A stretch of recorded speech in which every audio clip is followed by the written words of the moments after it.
ભગવાન બિરસા મુંડાની 150મી જન્મ જયંતિ વર્ષની દેશ સહિત સમગ્ર ગુજરાત રાજ્યમાં જનજાતીય ગૌરવ વર્ષ તરીકે ખૂબ ઉત્સાહભેર ઉજવણી કરવામાં આવી રહી છે. રાષ્ટ્ર નિર્માણમાં જનજાતીય સમાજના ગૌરવપૂર્ણ યોગદાનને જન જન સુધી પહોંચાડવાના ઉદ્દેશ્ય સાથે વલસાડના ઉમરગામ ખાતેથી નીકળેલી જનજાતીય ગૌરવ રથયાત્રા ઉચ્છલના ભળભુંજા ગામે આવી પહોંચી હતી.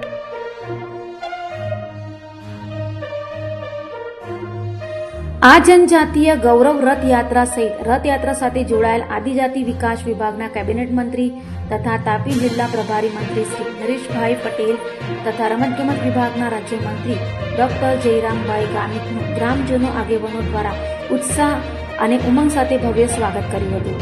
ઉપસ્થિત મહાનુભાવોએ પ્રાસંગિક ઉદ્બોધનમાં ભગવાન બિરસા મુંડાજીની આઝાદી માટેના બલિદાન અંગે તેમજ રાજ્ય અને કેન્દ્ર સરકાર દ્વારા આદિવાસી સમાજ માટે અમૃત વિવિધ યોજનાઓ અંગે માહિતી આપી હતી.